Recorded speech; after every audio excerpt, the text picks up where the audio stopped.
Hello everybody, Ben Marcus here, the Raptors Digest reacting to the Toronto Raptors 121-102 win against the Brooklyn Nets. Really fun game here tonight. Before we get into it, solo pod here today. I apologize again, same as the last podcast, if I sound a bit off.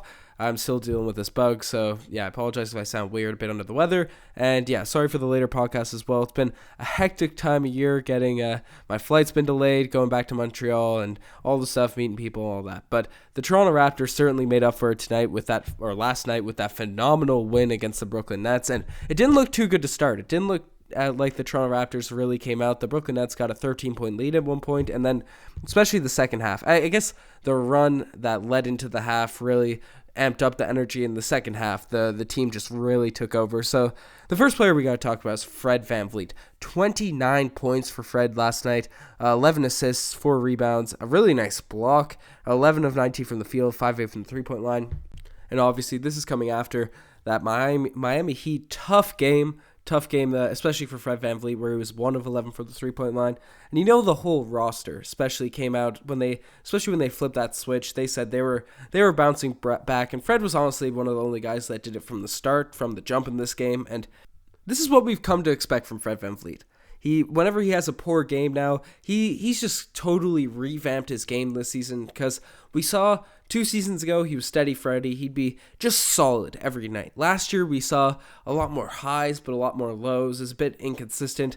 But this year the steady Freddy has come back with a higher elevated performance. His ability on the court has been taken to another level, and he's starting to play at that level consistently. And now we see him have a bad game every now and then, but once he does, you expect just a monster performance coming out the next night, because he's been relatively consistent and he knows the level he can play at. So he looks super comfortable out there tonight, shooting his shots, facilitating. His passing looked a lot better than usual tonight. Made a lot of nice passes to OG, who was cutting and throwing it to Serge Ibaka the same way Lowry does. I don't know, I was really impressed with Fred VanVleet. But speaking of Lowry, not to be outdone, he had a monster performance tonight. We're going to leave his bit to the segments at the end, but he had 26 points, 5 assists, 4 rebounds, only 6 of 19 shooting from the field, but some big shots, 9 of 10 from the free throw line as well. Really had a big impact on this game. Him and Fred really carried the way in this one. But yeah, and then the other leading scorer, the other big scoring guy was Serge Ibaka, 21 points, 12 rebounds. There's a couple things I want to say about Serge Ibaka, because if you're watching the games, and Serge Ibaka is a guy, throughout his Raptors tenure, there's been 2 skills that he's always provided night in, night out.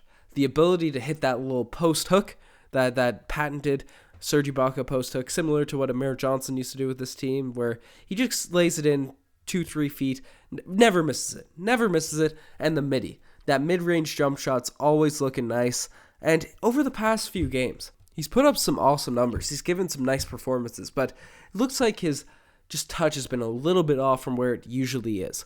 I think he's missed a few of the ones he never misses, right? And usually the issue is just Serge Ibaka kind of forcing some shots, maybe forcing some contested threes rather than getting to his sweet spots. That's usually the critique with Serge Ibaka, never his ability to make those shots.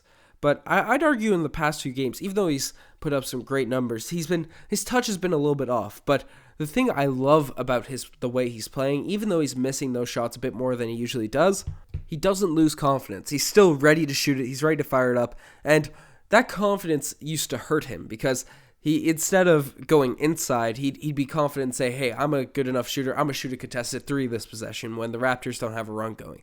But with experience, playing with Nick Nurse in his offense, he knows to continue shooting from his sweet spots. And yes, he went 8 of 15 from the field, which is really solid field goal shooting percentage. But that's because his persistency in getting good looks and not willing to take them. So shout out Serge Ibaka. He's been continuing to play a super high level this season. And to look at the other starters, Patrick McCaw, he came out guns a-blazing in the start of this game. It seemed like we were going to get another big night from McCaw, but again, after the stretch, he also dealt with foul trouble as well, so maybe that limited his aggressiveness. But similar to OG Anunoby, Patrick McCaw, you could just see kind of a switch in his head, his mindset about how he's going to play. If he's just going to be a passive role player, or is he going to be looking for a shot? If I'm Patrick McCaw, am I looking to take my 3, looking to make my drive, and not just being a guy that's supposed to pass it to Steph Curry and Klay Thompson every possession, or pass it to Kawhi and Lowry every possession, right? Like, I think if he came out with that same assertiveness on the offensive end, because he always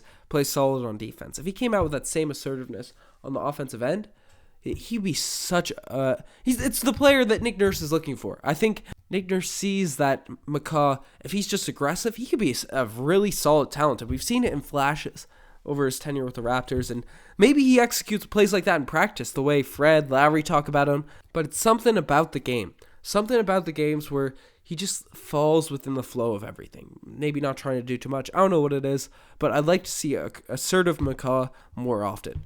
We can also talk about OG like that as well. Tonight, OG, nothing too stand out. Played a solid defensive game, but 7 points, 3 rebounds for OG, and made some really nice cuts. That's one thing about OG. I've maybe talked about it every second podcast. If OG could just be a bit more aggressive, confident, focused with his dribble, he'd be such an elevated player, and we saw that more so at the beginning of the season. But everyone listening to the podcast has heard that rant before.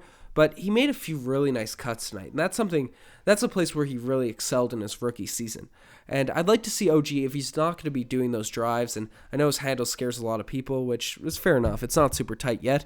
I like him making those drives just because of his size and finishing ability, but if he's not doing that, he's got to make those cuts. And Fred VanVleet, Lowry, they're going to feed them. Fred made 2 really nice dimes for OG. He can dunk everything around the rim. So if he can make those cuts in the same way Andre Iguodala would for the Warriors, or I'd hate to bring his name up, but Damari Carroll for the 2016 Atlanta Hawks team, if he can make those, I'm going to get flamed for saying OG should play like Damari Carroll, but if he could do those sorts of cuts, then that would just be such an asset to his game. And he's got the feel for it. He's shown he's capable of that, because that's certainly a skill, being able to read the game, know where to be. And he's shown an ability to do that. That would really help him out and probably help out his confidence, because you get a few buckets going, those threes go down, the drives, you feel more comfortable with that. So those are the starters. Rondae Hollis-Jefferson came back and had a revenge game against his team. 10 points, plus 21 for the game, the highest plus-minus out there. 4 steals, 2 assists, 5 rebounds. Classic Rondae Hollis-Jefferson game.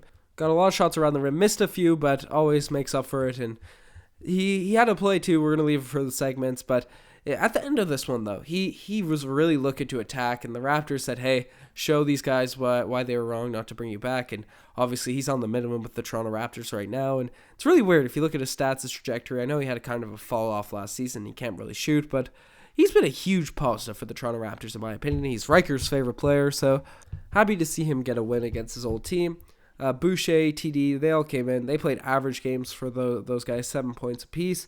O'Shea Brissett, he came out real aggressive as always, 6 points, was 4-4 from the free throw line. And yeah, there's more to say about O'Shea in the segment, so we're just going to swing it straight into the segments because there's a lot to talk about tonight. The spicy P lay of the day, and it's going to Kyle Lowry. And don't poke the bear, as Matt Devlin says, because Kyle Lowry's a guy that if you amp him up, if you get him going, you got no chance. You got no chance if Kyle Lowry's fired up and into it and you're going at him. His pride takes over and the threes just start falling, starts raining.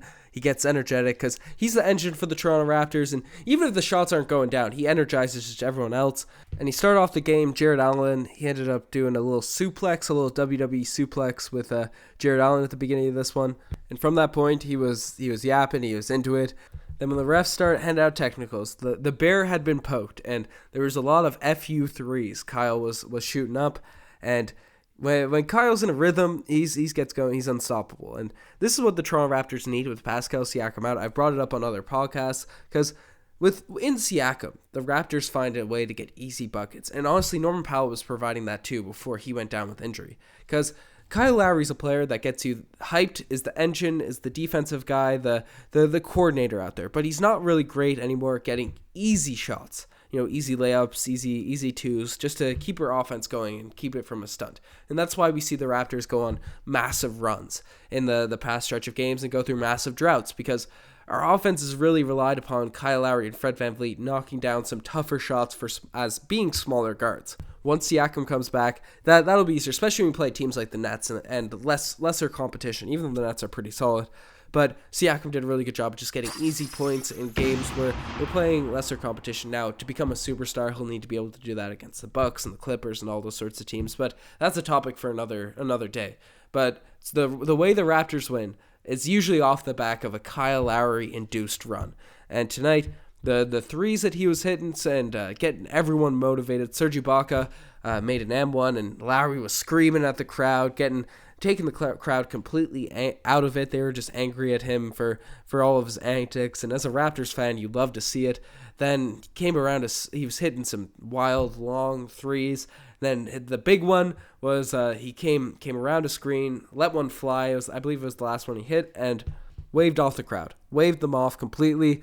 Just said that, this is the Raptors game, and said it was over. So the Brooklyn Nets, they learned a valuable lesson. Do not poke the bear. They learned it in 2014 a bit, even though they ended up coming out on top. And the Nets, for people that listen to the podcast know, Nets are my least favorite team. I just have disliked them since Vince. Growing up as a kid, I was a young one. They stole Vince. I just hate the Nets. They knocked us in the playoffs in the first playoff Raptors series I've watched. Knocked us out in the playoffs in 2014. Second series I watched, they had Paul Pierce, who's a Memphis. They made us give up 2 picks to take DeMar Carroll, and then DeMar Carroll was on that roster. And now they have my 2 least favorite players in Kevin Durant and Kyrie Irving. And I'm not a hater of those guys. They're really good, but they're my least favorite stars in the league. And I don't know. They're a good roster though. I got to give them credit. They're going to be good, especially when those guys come back. Particularly Kevin Durant. I'm not the highest on Kyrie Irving. I don't know if he's necessarily a guy that leads to a lot of wins, but certainly one of the best talents in the league. But Dinwiddie, Karis LeVert, Kevin Durant going to come in, Jared Allen. They have some good pieces, but hopefully we stay strong enough where we can be destroying them when they're at full strength as well. But not all plays can be the spicy Kool-Aid of the day, and some just make you say, oh, geez. And tonight, I brought up Rondé Hollis-Jefferson. He had a return game against the Brooklyn Nets. They let him go this season probably because he couldn't shoot threes. I think that was the statement that was brought up over the summer because he does a lot of things really well. And looking at what Nets fans have said about him, this is what he used to do for the Nets as well. But tonight he had a solid game. Gotta give credit where credit's due, but he had the certainly OG's moment of the night when he took an open corner 3, the easiest shot in basketball in terms of a 3-point shot, and completely airballed it. Was the definition of an OG's moment. But I'm happy he had a solid one to finish it off. And yeah, finally the infamous DeMar Carroll Gold Star Award. And look, I know he has a lot of fans out there. I know he has a lot of supporters, but Nick Nurse has given Stanley Johnson some run in both of the last couple of games. He's gotten 8 minutes, and he's really struggled to put anything positive out there on the court. At the end of the Christmas Day game, he made a few layups, but that's the really only streak of positive basketball we've seen from Stanley Johnson, and it doesn't have to be scoring. Like, he's coming out there, and it looks like he's just forcing his game a little bit too much. I know he had a couple open ones tonight, but he's just forcing his offense, and he's not doing the little things, because what got Rondé Hollis-Jefferson minutes? What's getting O'Shea Brissett minutes? The little things, the rebounds. He had a few rebounds tonight, but just being aggressive on defense, cutting, all the other different things you can do on the court when the shots aren't going down. It hasn't really been there for Stanley Johnson from what I've seen. And anyone that's looking at Raptors Reddit, Twitter, they see the memes where Raptors fans are holding up O'Shea Brissett and leaving Stanley Johnson to drown in a pool or whatever. You know how those memes go. But he's got to show something before Raptors fans. He's got to show us a glimpse of hope before we can say, hey, fall in love with the guy, a deep bench player. So I'm rooting for him because I know he's got the talent. I've seen him play for Detroit. He showed most of his flashes of brilliance with Detroit. Not too much with the Pelicans, but I'd love to see him just impact the game in different ways. So he's getting the DeMar Carroll Gold Star from me tonight. I'm rooting for Stanley Johnson. I love when our deep bench players step up. So anyways, that's enough from this one. It was a really fun game for the Raptors. Again, apologize it's later. Apologize if I sound a bit quieter through stretches or a bit sick on this one. But I'm hoping to bounce back soon. Been hoping to get rid of this for a while now. And the vids are coming back. Andre Drummond videos should be out soon. Anyways, you're the best to make this far. Check out the Twitter, the Instagram, all the cool stuff. Apologize. We're getting the social media revamped up this 2020 season, especially when I get back to Montreal. Haven't been on it for a while, so it's going to be a fun year. Anyways, cheers.